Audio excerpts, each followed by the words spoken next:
ഈശോമിശിഹായിൽ എത്രയും സ്നേഹം നിറഞ്ഞവരെ, ഒരിക്കൽ ഒരു രാജാവ് തൻ്റെ രാജ്യത്തിലെ കുട്ടികൾക്കായി ഒരു മത്സരം നടത്താൻ തീരുമാനിച്ചു. രാജ്യത്തിലെ ഓരോ ഭവനത്തിൽ നിന്നും 15 വയസ്സിന് താഴെ പ്രായമുള്ള കുട്ടികൾക്ക് കൊട്ടാരത്തിൽ പ്രവേശിച്ച് തങ്ങൾക്ക് ഇഷ്ടമുള്ള ഒരു നിധി നിശ്ചിത സമയത്തിനുള്ളിൽ എടുക്കാമെന്നതായിരുന്നു മത്സരം. മത്സരദിനമായപ്പോൾ കുട്ടികൾ കൊട്ടാരത്തിലെത്തുകയും തങ്ങൾക്കിഷ്ടമുള്ള ഒരു നിധി എടുക്കുന്നതിനായി അവർ നെട്ടോട്ടമോടുകയും ചെയ്തു.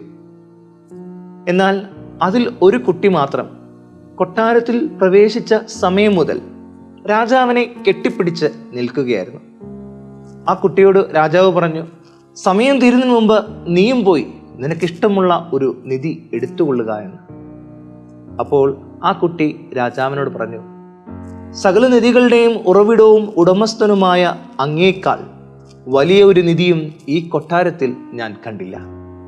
ആയതിനാൽ എനിക്ക് അങ്ങേ മാത്രം മതി.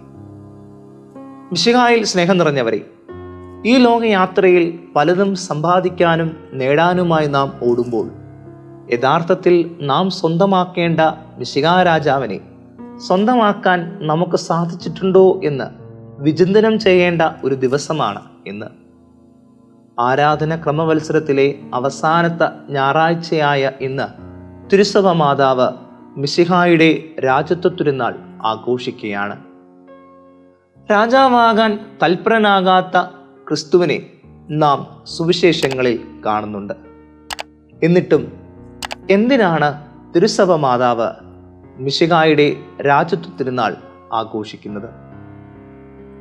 1925 11-ാം പിയൂസ് മാർപ്പാപ്പയാണ് ഈ തിരുനാൾ സ്ഥാപിച്ചത്.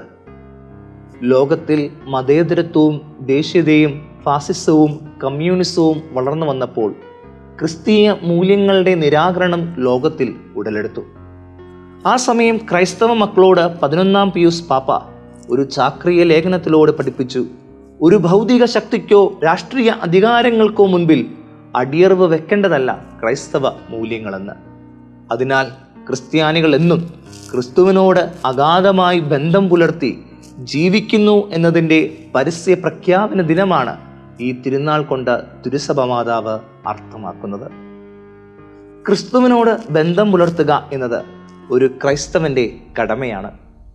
ആ കടമ നിർവഹണത്തിന് നാം എന്തെല്ലാം ചെയ്യണമെന്ന് പള്ളിക്കൂദാശ കാലത്തിലെ 4-ാമത്തെ ഞായറാഴ്ചയിലെ 4 വായനകളിലൂടെ തിരുസഭ മാതാവ് ഓർമ്മിപ്പിക്കുന്നു. ഇന്നത്തെ 1-ാമത്തെ വായന രാജാക്കന്മാരുടെ 1-ാം പുസ്തകം 6-ാം അധ്യായം 11 മുതൽ 19 വരെയുള്ള വാക്യങ്ങളിൽ നിന്നാണ്. ഇവിടെ ദൈവത്തിനായി ഒരു ആലയം നിർമ്മിക്കുന്ന സോളമൻ രാജാവിനോട് ദൈവം ആദ്യമേ അരുളി ചെയ്തത്, എൻ്റെ ചട്ടങ്ങൾ ആചരിച്ചും എൻ്റെ അനുശാസനങ്ങൾ അനുസരിച്ചും എൻ്റെ കൽപ്പനകൾ പാലിച്ചും നടന്നാൽ ഞാൻ നിന്റെ പിതാവായ ദാവീദിനോട് ചെയ്ത വാഗ്ദാനം നിന്നിൽ നിറവേറ്റുമെന്നാണ്. ചുരുക്കത്തിൽ കർത്താവിനോട് ബന്ധം പുലർത്തി ജീവിക്കാൻ അവിടുത്തെ ചട്ടങ്ങളും അനുശാസനങ്ങളും കൽപ്പനകളും പാലിച്ച് ജീവിച്ചാൽ മതിയെന്ന് ദൈവം ഇന്നത്തെ 1-ാമത്തെ വായനയിലൂടെ നമ്മെ ഓർമ്മിപ്പിക്കുന്നു. ഇന്നത്തെ 2-ാമത്തെ വായന എസെക്കിയേൽ പ്രവാചകന്റെ പുസ്തകം 43-ാം അധ്യായം 1 മുതൽ 7 വരെയുള്ള വാക്യങ്ങളിൽ നിന്നാണ്. ഇവിടെ കർത്താവിൻ്റെ മഹത്വം അവിടുത്തെ ആലയത്തിലേക്ക് തിരിച്ചു വരികയും ദൈവത്തിൻ്റെ സിംഹാസനവും പാദപീഠവും ഇസ്രായേൽ മക്കളുടെ ഇടയിൽ നിത്യമായി സ്ഥാപിച്ചുകൊണ്ട് ഇസ്രായേൽ മക്കളുമായി വീണ്ടും ബന്ധം സ്ഥാപിക്കാൻ ആഗ്രഹിക്കുന്ന ദൈവത്തെയാണ് നാം ഇന്നത്തെ 2-ാമത്തെ വായനയിൽ കാണുക.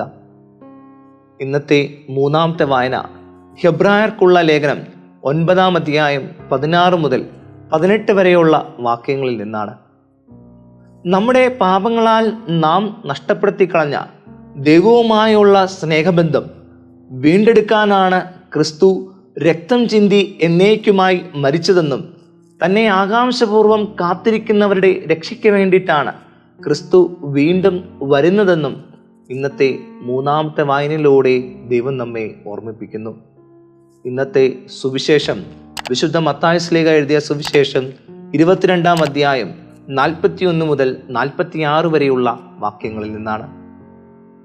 ക്രിസ്തുവിനെയും അവൻ്റെ പ്രബോധനങ്ങളെയും മനസ്സിലാക്കാൻ സാധിക്കാതെ പോകുന്ന ഫരിസേയരെ നാം ഇന്നത്തെ സുവിശേഷത്തിൽ കാണുന്നുണ്ട്. ക്രിസ്തുവുമായി ആഴമായിട്ടുള്ളൊരു ബന്ധം ഫരിസേയർക്ക് ഇല്ലാതെ പോയതുകൊണ്ടാണ് അവർക്ക് ക്രിസ്തുവിൻ്റെ പ്രബോധനങ്ങൾ ശരിയായ രീതിയിൽ മനസ്സിലാക്കാൻ സാധിക്കാതെ പോകുന്നത്. ഇന്നത്തെ വചനഭാഗത്തിൽ ഈശോ കുറച്ച് ചോദ്യങ്ങൾ ഫരിസേയരോട് ചോദിക്കുന്നുണ്ട്. എന്നാൽ അതിൽ ഒരു ചോദ്യത്തിന് മാത്രമാണ് അവർക്ക് ഉത്തരം പറയാൻ സാധിച്ചത്. ക്രിസ്തു ആരുടെ പുത്രനാണ് എന്ന ചോദ്യത്തിനാണ് ഇവിടെ പ്രശസ്തം. ദാവീദിൻ്റെത് എന്ന് ഉത്തരം പറയുന്ന ഫരിസേയരോട് ദാവീദ് ക്രിസ്തുവിനെ കർത്താവേ എന്ന് വിളിക്കുന്നുവെങ്കിൽ ക്രിസ്തു എങ്ങനെ ദാവീദിൻ്റെ പുത്രനാകുമെന്നതാണ് ക്രിസ്തുവിൻ്റെ മറുചോദ്യം. എന്തുകൊണ്ടാണ് ഫരിസേയർക്ക് യേശുവിൻ്റെ ഈ ചോദ്യത്തിന് മറുപടി പറയാനായിട്ട് സാധിക്കാതെ പോയത്? കാരണം അവർ കാത്തിരുന്ന മിശിഹ ദാവീദ് രാജാവിൻ്റെ വംശത്തിൽ നിന്ന് പിറന്ന് ദാവീദ് രാജാവിനെ പോലെ യുദ്ധം ചെയ്ത് തങ്ങളെ റോമൻ സാമ്രാജ്യത്തിൽ നിന്നും സ്വതന്ത്രനാക്കുന്ന ഒരു രാജാവിനെയാണ്.